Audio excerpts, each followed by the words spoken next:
Hello à tous, hello à toutes, ici Judith.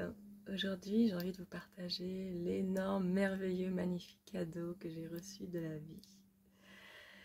Mais avant, je vais vous mettre un peu le décor de ce qu'était ma vie.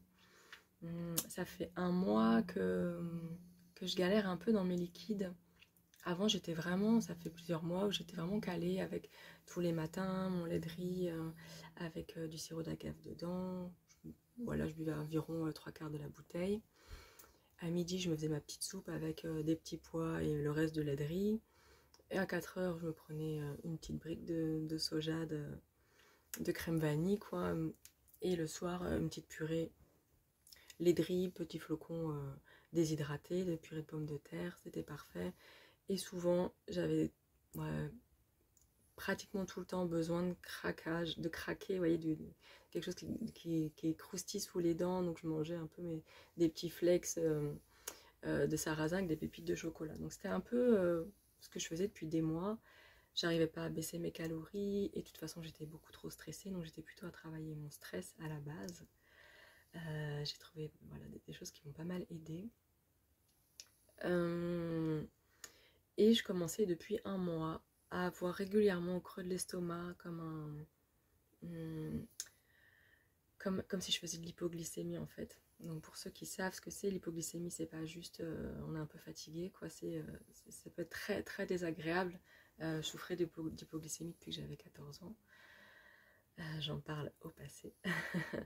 Ça fait comme moi, ça me faisait vraiment comme si j'avais une douleur dans l'estomac, comme si mon estomac était ouvert, comme une plaie béante en fait, comme si j'avais mangé ou bu, vous savez, du menthol ou de la menthe glaciale, de la menthe poivrée, quelque chose comme ça faisait quelque chose de très frais, très froid.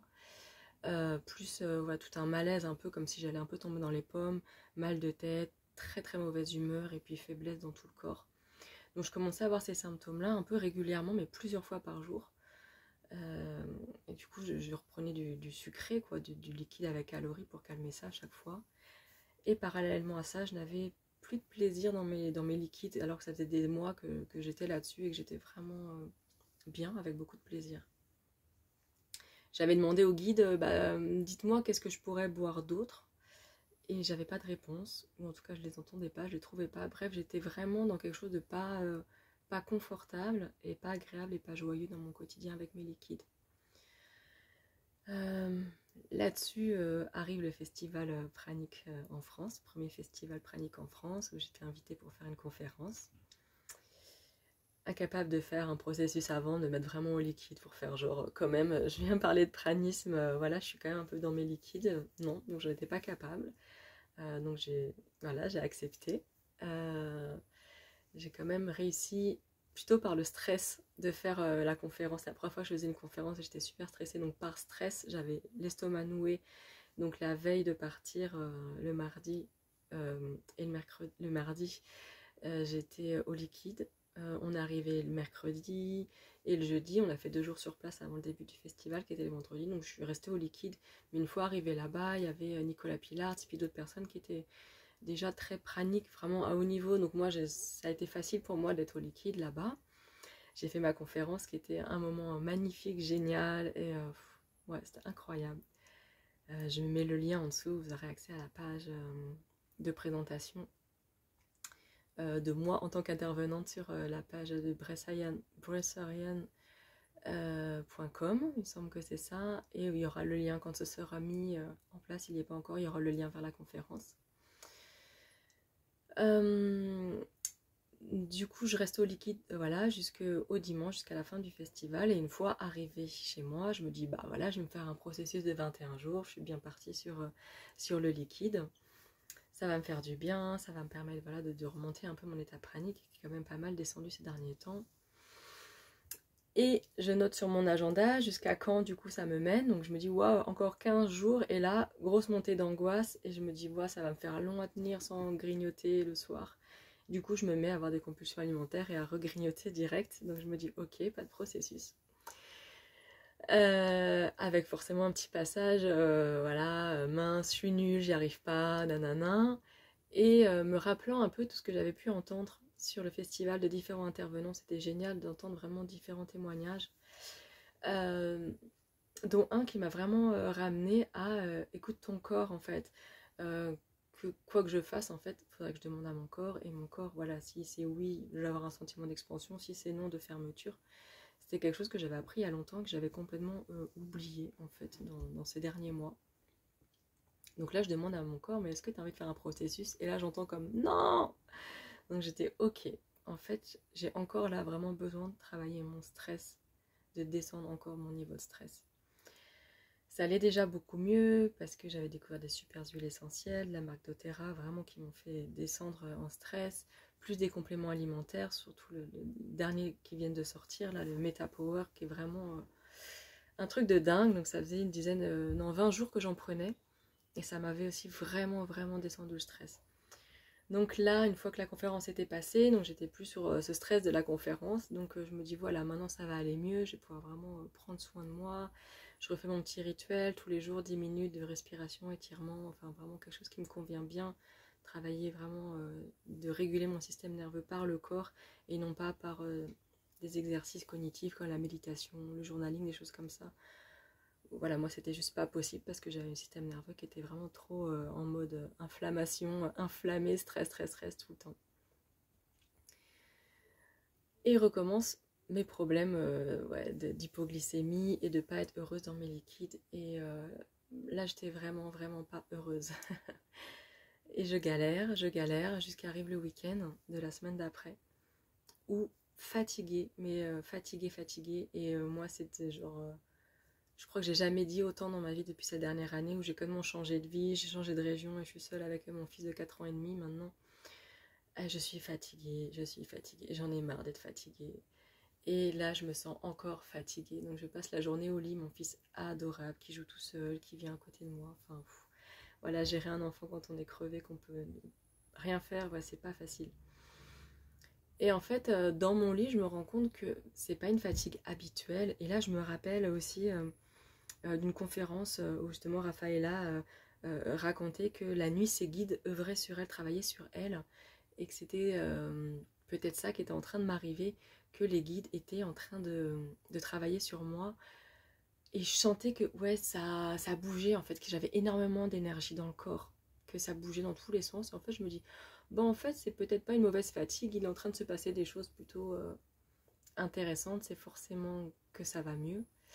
Parce que j'étais vraiment tombée dans la peur, avant de me rendre compte de ça, de me dire, non mais en fait Judith, t'es super malade, ton corps il est épuisé, ça fait 1 an et demi que tu manges plus de fruits et légumes, ça se trouve t'es complètement malade, ça se trouve t'as une grosse maladie qui est en train de se déclarer, ça se trouve ton état pranique, ça fait longtemps que tu l'as plus et que tu te rends complètement malade et tu t'en rends pas compte et que tu te leurres. Enfin j'étais vraiment dans des peurs comme ça. Et là tout d'un coup je me rends compte qu'en fait non, c'est plutôt l'énergie qui est en train d'œuvrer dans mon corps qui est en train de se réorganiser, que c'est plutôt positif.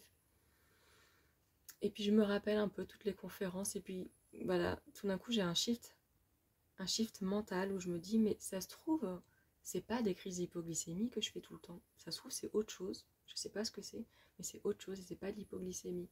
Et ça se trouve j'ai pas besoin de sucre du coup. Et juste de me dire ça, ça a ouvert quelque chose dans mon esprit. J'ai pas trouvé ce que c'était, j'ai pas eu une réponse en fait, mais c'est juste je me suis dit ça se trouve ce que je pensais tout le temps, c'était pas ça. Et là, je sens que quelque chose se détend dans mon esprit. Et puis voilà, le week-end se passe comme ça. Le dimanche matin, j'arrive quand même à aller à la piscine du camping avec mon fils, à faire 2-3 trucs. J'étais contente. Et puis voilà, dès l'après-midi, je repars dans mon lit et fatiguée, mais avec beaucoup de choses qui se passent en moi. Et le lundi, je me réveille en pleine forme comme jamais. L'esprit clair et pas l'angoisse du matin. Parce que moi, ça fait des mois... C'était parti avec mes premiers processus, mais sinon j'ai vécu voilà, toute ma vie comme ça. Dès que je me réveille, j'ai une angoisse en fait. C'est juste l'angoisse de la journée que je vais devoir affronter avec toutes les difficultés que ça va être au niveau relationnel, au niveau de tous mes sens qui sont... je suis hyper sensible des 5 sens, donc voilà, la vie peut être très riche, très intense, mais des fois ouais, c'est très compliqué à vivre. Et là, pas d'angoisse. Et en fait, je me sentais plutôt calme, plutôt sereine, même enjouée, confiante. Envie de me lever, alors que d'habitude c'est difficile de me sortir du lit, en pleine forme, et puis pas faim du tout, et je sentais au creux de mon estomac, comme si j'avais l'univers, l'énergie de l'univers au creux de mon estomac qui me nourrissait. J'étais nourrie de l'intérieur, c'était incroyable. Donc je me dis bon bah super, donc je commence ma journée comme ça. Pour la première fois, je ne prends pas mon lait de riz, je prends juste mes compléments alimentaires qui sont un peu sucrés, donc c'est une petite boisson sucrée. Et puis j'emmène mon fils à l'école comme ça, je me dis au pire j'ai de la crème vanille dans mon coffre, j'ai toujours voilà, 2 paquets de crème vanille au cas où je me retrouve quelque part et je peux pas voilà, avoir quelque chose à boire. Et puis voilà, je emmène mon fils, je vois des gens, ça me nourrit, je me sens bien et puis j'arrive à la maison, puis je fais plein de trucs et puis en fait pas faim, pas soif, j'ai peut-être bu un peu d'eau, un peu de thé, mais c'est tout. Et je dis waouh, c'est génial ce qui m'arrive, quoi, je me sens super bien. Et arrive le midi, bah j'avais pas envie de grand chose, mais je sens que en fait j'avais les sensations de faim dans l'estomac. Je me dis bon bah peut-être que mon corps a besoin de sucre, de calories, donc j'ai juste envie de miel. J'avais entendu parler, voilà, Zila, une des conférencières aussi, qui disait qu'elle carburait au miel et à l'eau. Et du coup, je me dis, bah, j'ai envie de la même chose, en fait. J'ai du miel et de l'eau. Donc, j'ai fait ça, un peu, voilà, une cuillère à café de miel et d'eau. Après, j'ai eu envie d'un truc un peu plus dense parce que je sentais que mon estomac était encore comme grand ouvert. Et du coup, j'ai pris une petite cuillère à café de purée de cacahuètes. Et après, j'étais bien, c'était genre, pouh, faut pas plus et tout. Voilà, dans l'après-midi, je me suis juste bu une petite tasse de lait de riz avec un peu d'amande dedans, de crème d'amande. Et puis j'étais bien, et le soir, j'ai peut-être bu 2 gorgées de crème vanille en fait. En gros, j'ai pas eu plus de 300 calories, enfin c'était énorme, j'ai passé une journée magnifique avec très peu de calories. Et là, je me suis dit, waouh, c'est comme si en fait l'état pranique s'était installé, genre malgré moi, pas pendant un processus, mais là voilà, je me détends assez, j'ai fait plein de shifts mentaux et énergétiques avec toutes les conférences que j'ai vues, avec tout ce que j'ai pu ressentir dans ce festival. Là, j'accepte de me poser. Enfin, donc voilà, mon corps peut œuvrer. Puis paf, ouais, j'ai ce gros cadeau de la vie. C'est magnifique. Et là, petite peur. Ah, mais j'espère que ça va durer. J'espère que ça va pas revenir comme avant. Et puis je me dis en même temps, c'est pas comme si j'avais fait un processus et puis genre ça fait 20 jours que je suis à l'eau et puis tout d'un coup j'installe quelque chose, mais quand je vais revenir dans la vie normale, il va se passer autre chose. Là, ça s'est fait dans mon quotidien, donc je l'ai pas cherché, je l'ai pas poussé plus que ça s'est installé de lui-même, donc il y a de grandes chances pour que ça dure. Enfin, en tout cas, ce serait parfait, ce serait vraiment chouette. Donc mardi, pareil, tout bien, très peu de calories et tout bien. Mercredi, donc c'était hier. Là, j'avais mon fils toute la journée à la maison. Donc, dès le matin, il a fallu que je boive mon lait. Alors, j'en ai juste bu une tasse. Mais j'ai senti que toute la journée, en fait, d'être avec mon fils, que je me décentrais tout le temps, en fait. Je me décentrais tout le temps. J'étais plus du tout dans une connexion spirituelle et raffinée avec le monde. J'étais dans l'organisation, checker pour que mon fils soit bien avant qu'il se mette à faire une crise. Enfin, j'étais décentrée, donc j'ai eu besoin de beaucoup plus de calories, mais j'ai pas dépassé les 500 finalement, donc ce qui est vraiment pas grand chose. Pour rappel, avant de commencer le processus pranique, j'étais à 2000-2400 calories par jour, et puis là j'étais à 1500 depuis 1 an et demi. Donc là vraiment, je suis bien descendue au niveau calories, mais vraiment avec beaucoup d'énergie. Donc je me pesais, j'étais à 52 kilos, et je me suis pesée mercredi. Mardi, j'avais pas bougé, mercredi, j'ai perdu 1 kilo. Et là, ah mince, ça se trouve, je suis en train de maigrir, je vais trop loin, nanana. Donc voilà, plein de doutes. Parce que si on descend trop les calories et que le poids descend, ça veut dire qu'on ne compense pas en prana, hein. Donc l'idée, c'est de baisser les calories, ok, mais que le poids doit rester stable. Donc je me dis, ok, peut-être que là, j'essaye un peu d'aller trop loin. Mon mental a envie d'aller trop loin, donc je vais vraiment écouter mon corps. Si j'ai besoin de plus de calories, j'ai besoin de plus de calories. Je veux pas perdre de poids, en tout cas, je veux que mon corps soit bien.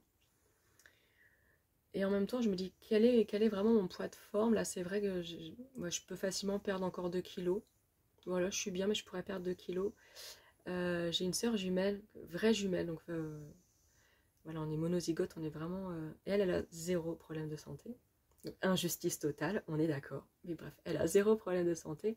Et elle est beaucoup plus fine que moi. Donc je me dis, peut-être que mon modèle de bon corps, de bonne santé, ce serait d'être aussi plus fine que ce que j'ai toujours été. Mais bon, dans tous les cas, voilà, je check ça. Et puis, voilà, aujourd'hui, donc jeudi, je me réveille. Ouais, super bien, super bien. J'ai plus ce sentiment d'avoir l'univers et l'énergie de l'univers dans mon estomac. Mais je me sens bien. Ouais, je regarde beaucoup à nouveau des vidéos de gens praniques, ça me nourrit, je me sens comprise, je ressens vraiment qu'est-ce que c'est que cet état pranique vraiment avancé, qu'un état de joie, de confiance. J'ai vraiment pas de... Plus zéro crainte de l'argent, des finances que je pouvais avoir hein, ces derniers mois. Parce que là, c'est comme si je sortais du mode survie, je fais juste vivre en fait et que tout va bien. C'est assez formidable. En même temps, je suis très calme au niveau de mes émotions. Parce que atteindre cet état, ça fait 1 an et demi que je galère en fait. Ça fait 1 an et demi que je galère vraiment sur mon chemin pranique. Que j'y vais trop avec le mental, en même temps je suis appelée, qu'en même temps mon corps a du mal, que voilà, que j'ai changé de vie, ça m'a amené énormément de choses hyper stressantes et que j'avais déjà tellement de choses stressantes dans ma vie, un système nerveux déjà tellement bousillé que j'ai eu vraiment du mal à gérer tous ces changements. Donc j'ai galéré et là je me rends compte que j'ai un énorme cadeau et que ça y est, je touche cet état sans avoir aucun effort à faire. Et je me dis mais non, je devrais chialer, me rouler par terre en hurlant merci, merci. Et puis en fait, non, j'ai un peu les larmes aux yeux et puis c'est tout, il y a quelque chose de très naturel en fait, genre non, c'est normal, tout va bien. Alors par contre, je peux encore avoir des envies de solide, chips, pizza, frites, ça peut venir, mais en fait c'est tellement loin que ça me pose même pas la question est-ce que je vais craquer. Voilà, les envies elles viennent, elles passent. J'ai toujours la sensation de l'estomac ouvert en fait, très désagréable, comme si j'avais tout le temps faim. Et là, ça fait une petite heure, en fait, je me suis posée. Donc ce matin, j'étais encore un besoin de repos, de travail énergétique à faire dans mon corps. Donc j'ai vraiment le besoin de m'allonger pendant toute la matinée, une fois que mon fils a été à l'école. Donc là, j'ai rien bu pour l'instant, même pas de l'eau. Mais avec ce sentiment d'estomac ouvert, et je me dis, mais est-ce que vraiment, comme j'ai ces sensations de faim, est-ce que mon corps a vraiment faim? Est-ce que j'ai vraiment besoin d'amener des liquides et des calories dedans ou pas? Enfin, j'ai vraiment besoin du coup, et c'est très compliqué pour moi parce que j'étais habituée sur... C'était très confortable, à telle heure je bois ça, à telle heure je bois ça, à telle heure je bois ça. Et là, il faut que je recheck dans le présent de quoi mon corps a besoin. Et c'est un exercice pour moi qui n'est pas naturel. Et c'est un entraînement, voilà, ça me demande vraiment un effort là où j'avais plus du tout besoin d'en faire. Donc je le fais, cet effort-là. Et là, je me suis vraiment posée à écouter mon estomac et c'est comme quelque chose de très désagréable, comme si mon estomac était ouvert. Et ça me rappelle qu'au niveau de mon estomac, juste en dessous, j'ai une cicatrice. Une cicatrice qui est assez voyante, en fait, qui m'a vraiment beaucoup complexée parce qu'elle fait comme un creux, en fait. Mais elle est un peu sur le côté. Et si je mets quelque chose un peu, un vêtement un peu haut et qu'on voit pas mon nombril, on peut se dire que, on m'a déjà fait la réflexion, mais il est bizarre ton nombril. Je dis, mais non, mon nombril il est plus bas, regarde. Et on m'a dit, oui, c'est comme si t'avais un deuxième nombril, c'est trop bizarre. Et bref, j'ai cette cicatrice, et je me suis rappelé que cette cicatrice, je l'ai eue suite à une opération quand j'avais 3 mois, donc juste après ma naissance, en dessous de mon estomac, je sais même, le pylore ça s'appelle, le tuyau c'est resserré en fait. Et je ne voulais plus rien boire, rien ingurgiter. Donc je recrachais tout. Donc j'étais opérée pour qu'on me réouvre. Et j'ai retravaillé un peu sur cet événement dans ma vie qui m'est revenu depuis mes processus praniques. Et mon éveil pranique, en fait, quand j'étais petite, le lait, j'ai pas été allaitée.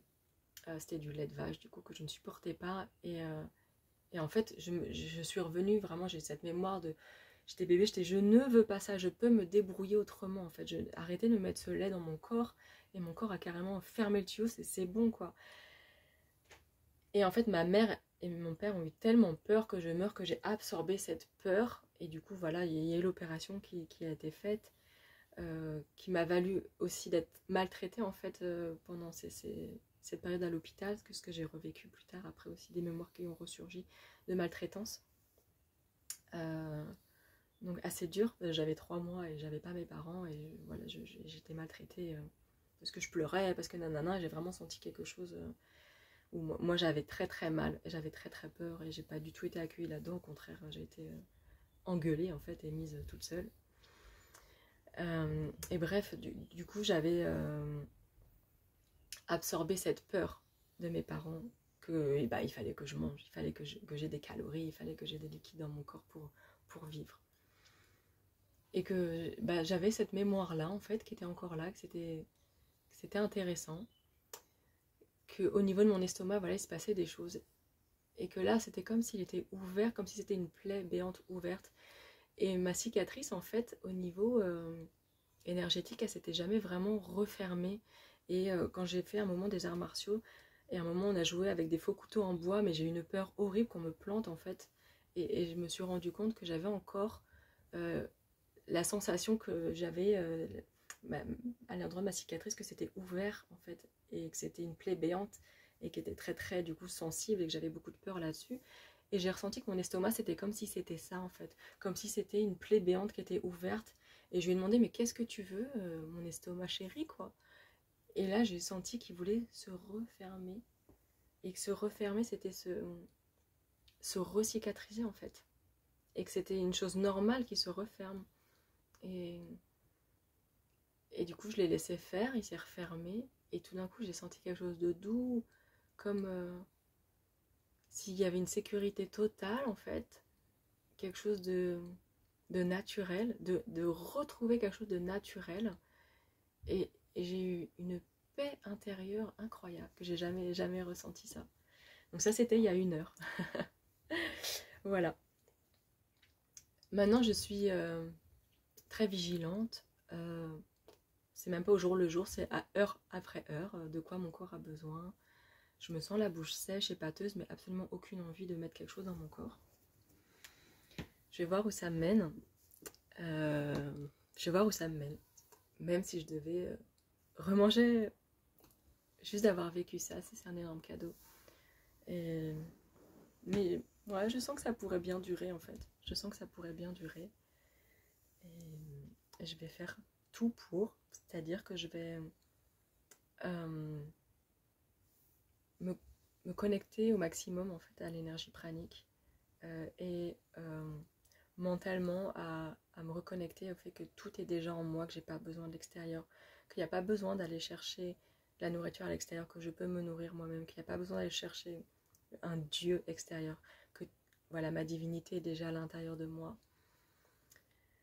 Je vais continuer de regarder des vidéos de gens praniques parce que ça va me nourrir cet état-là. Je vais vraiment mettre un point d'honneur à écouter ce qui est bon pour moi, même quand mon fils est là, à me balader dehors dans la nature, à respirer l'air frais. J'ai un besoin d'air frais, de respirer l'air frais, de me connecter à la nature environnante, à prendre le temps de ça et surtout de me reposer, d'arrêter de stresser pour l'argent, pour mettre mes activités en place autour des huiles essentielles, autour du Koya, qui est une magnifique méthode de mouvement qui est vraiment géniale et que j'ai pas encore proposée au public. Et j'ai hâte, et en même temps je trouve que c'est pas le moment pour moi, que c'est vraiment le moment de me reposer, de me recentrer, de rester dans mon cocon, de vivre ce que j'ai à vivre en me coucounant. Voilà, c'était mon merveilleux cadeau, et j'avais vraiment à cœur de le partager avec vous parce que je témoigne depuis voilà, le tout début de mon parcours difficile. Et j'ai envie de dire, si c'est votre cas, que vous galérez, que vous sentez que c'est compliqué, que vous êtes perdu, mais que vous sentez que vous avez l'élan, vraiment l'élan sincère et de votre âme d'aller dans ce chemin-là, mais continuez, continuez, les cadeaux arrivent. Les cadeaux arrivent et c'est merveilleux. J'en profite pour vous remercier, vous tous qui me suivez, vous tous qui me soutenez, vous tous qui m'envoyez des messages. Ouais, c'est que du bonheur d'échanger ça avec vous. Je vous embrasse. À bientôt.